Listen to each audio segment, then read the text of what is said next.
Michelle Wallace. I work for Central State University Extension, and I'm here in Northwest Ohio at the Agriculture Incubator Foundation Farm with their blackberry demonstration. I'm going to be demonstrating how to train and prune blackberries. We're in mid-September and we're getting ready to go into fall, and the blackberries are starting to produce less, and we have an opportunity to go ahead and clear and clean everything out, and I'm going to show you a little bit how to do that and some things that you'll need. In my hands I've got some bypass pruners. It's a good idea to have some good bypass pruners. I also have some antibacterial, antivirus spraying a spray, because I don't want to, if there's any kind of disease, spraying my pruners periodically and cleaning them. I also want to dry them because I don't want them to rust.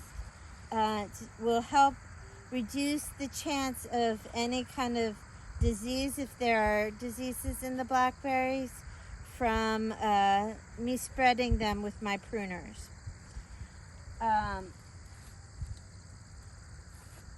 A little bit about blackberries. In Northwest Ohio, they are considered marginally hardy. We're here in a zone 6A.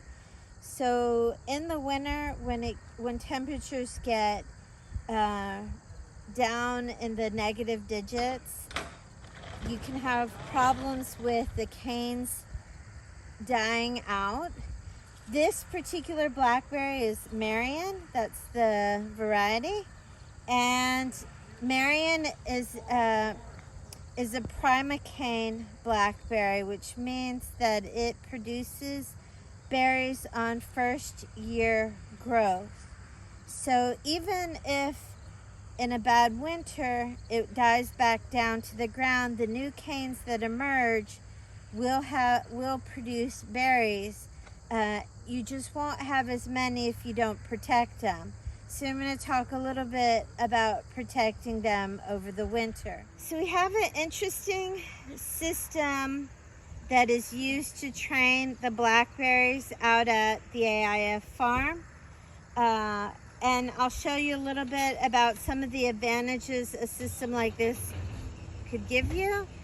But really, if you have a fence, that's all you really need to grow blackberries. There are some advantages to the different kinds of systems.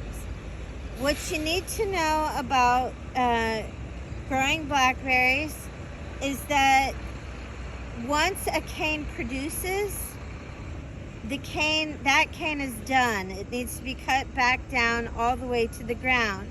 So it's really helpful if you have a way to separate between next year's canes that haven't produced and this year's canes that did produce, because we don't want to prune out next year's fruit, next year's canes. So we're going to start by taking all the canes that developed, are new and haven't produced, and tie them up. And actually I'm going to take a minute. You see this one is dead and it's not even attached to anything. So I'm going to go and remove it.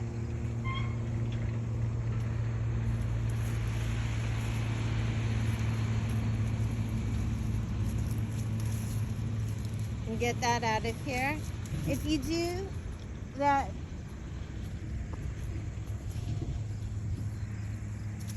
so I'm going to start off by tying up the canes that are for next year. And I have these little clips here. If you have clips, this is a clip. It helps if you have wires. It helps you attach them to the wire.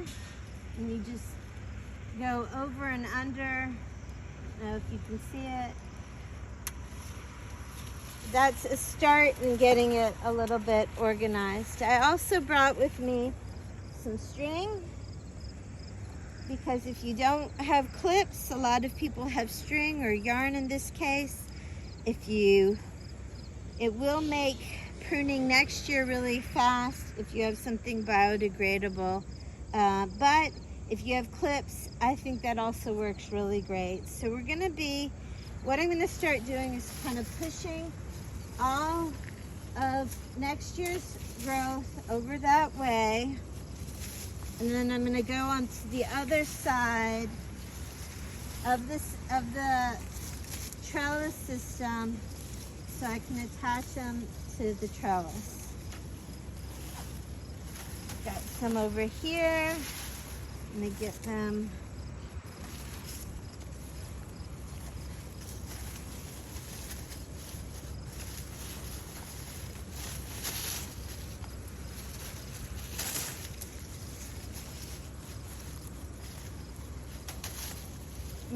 Let me go ahead and start getting these tied up.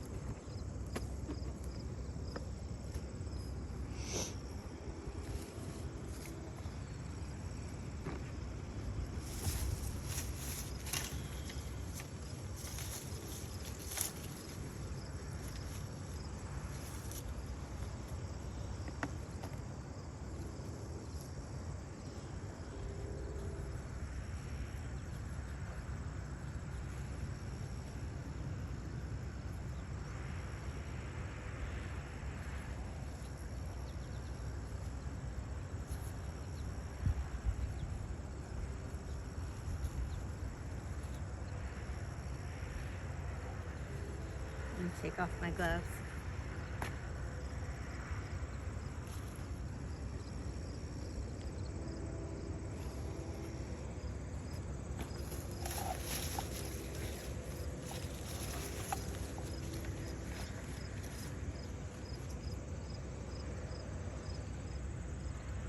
These canes only have to last till next year, and then they'll be cut. So you don't have to worry about girdling the stems. We don't want to make them too tight, but we don't want to restrict nutrients from moving in and out of the canes, but we also don't want them to get killed from the wind. So just kind of secure them. Let's see.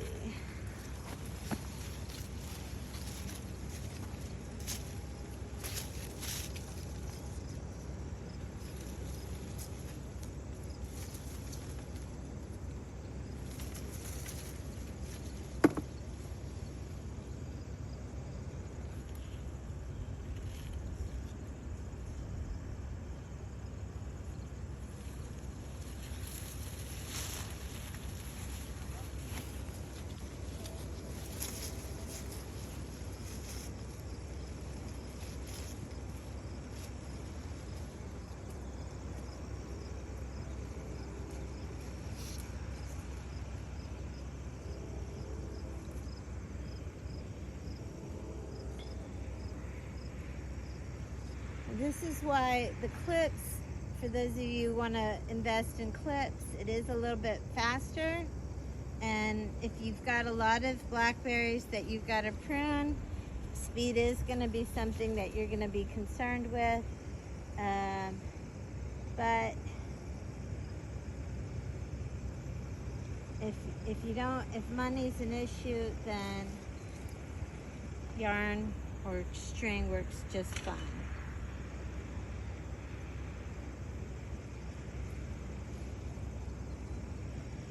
It does the job.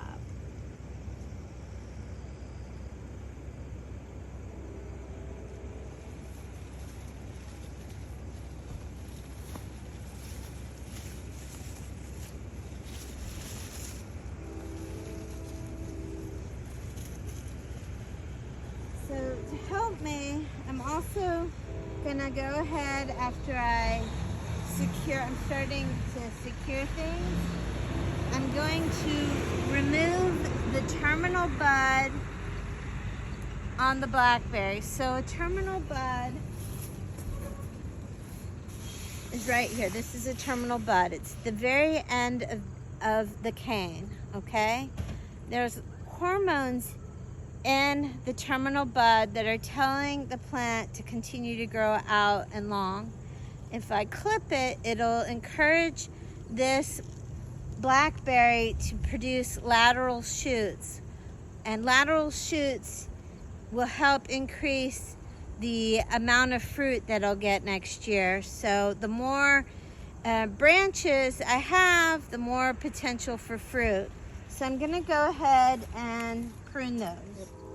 So I'm just gonna go ahead and cut these back, and I like to always cut back to where there's a node for a bud and a leaf. So here, up here, you see there's a bud and a leaf, and I'll get lateral shoots going out that will help increase the potential for fruit, because I'm all about the fruit for next year. And I've got some laterals already going on here, so.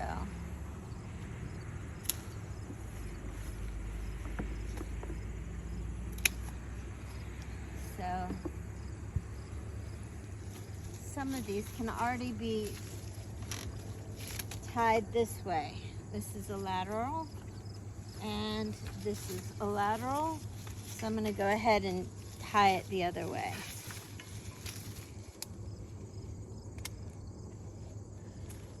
And then I'm gonna go back and get some of these.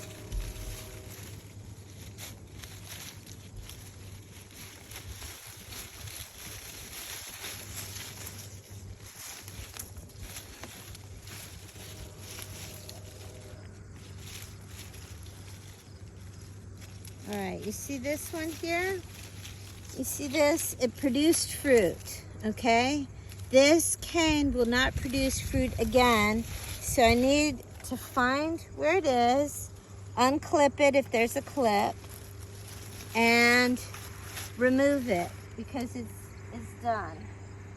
I've got a few berries here. There's one. This is what the berry will look like, and they're pretty good. But this cane is done.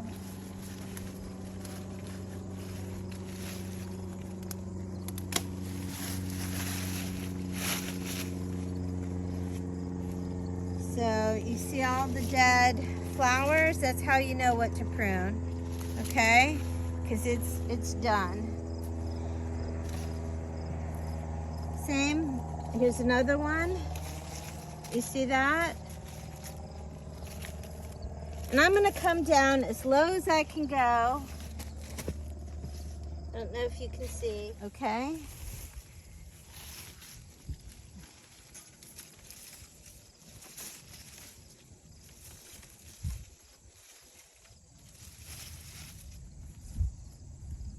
And let's see what's going on here.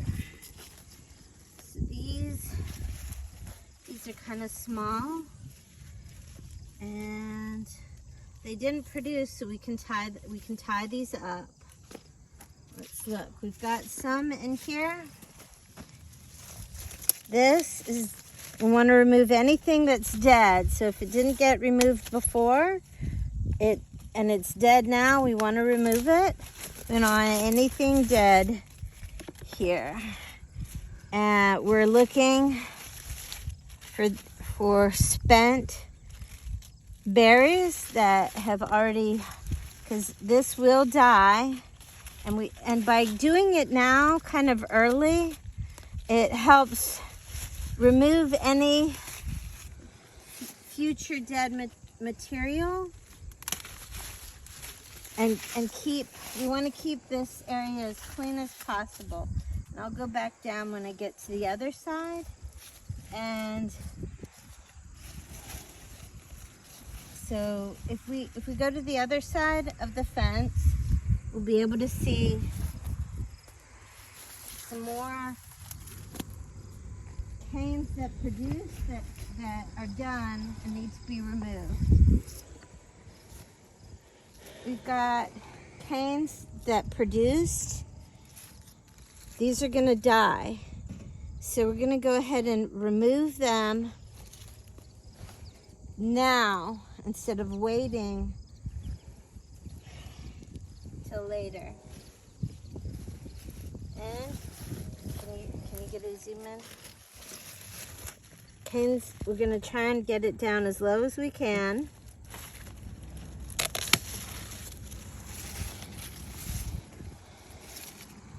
Okay, and you see how it starts to turn? It's because it's done. It's never going to produce again, so we want to remove it. We want to keep it as clean as possible.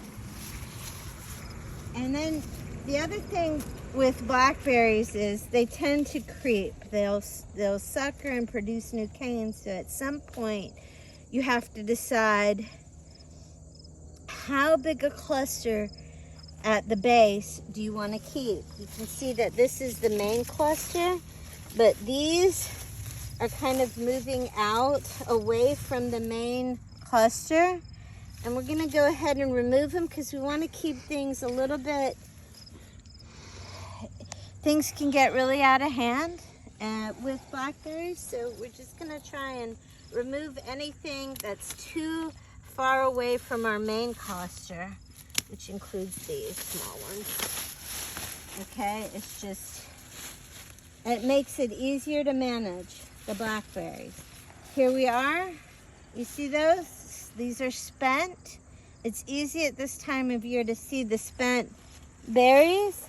And so now we got to find where that is on the base and take it all the way down and remove it.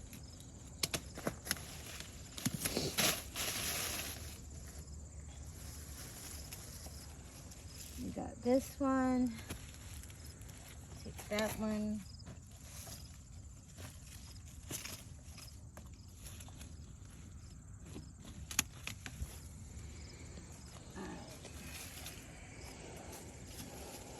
So we're starting to clean things up, get things nice and tidy. This one we can take down even further. This one will be spent, you can already see that.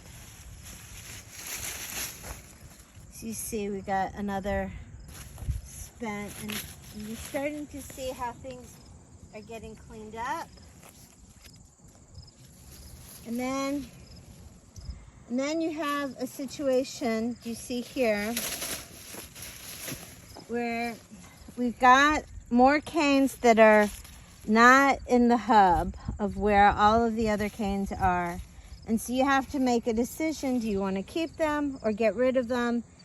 I'm going to decide to get rid of them. They're sort of outside the cluster, and they're going to be a nuisance for managing later on. So I'm just going to remove them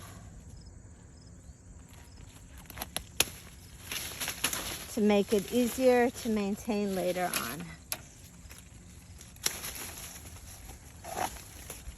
All right, we're starting to get cleaned up. We'll leave these, and I'll get those trained up, and we'll get this trained up as well.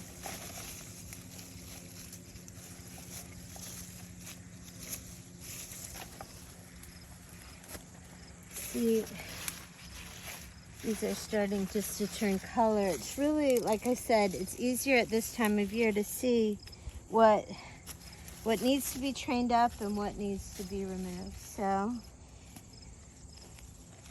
I'm going to go ahead and get my strings and continue to tie. And as I tie, I'm going to prune the tops to encourage lateral branching. And the laterals that I've already if I cut them here, a lateral here, it'll cause more branching.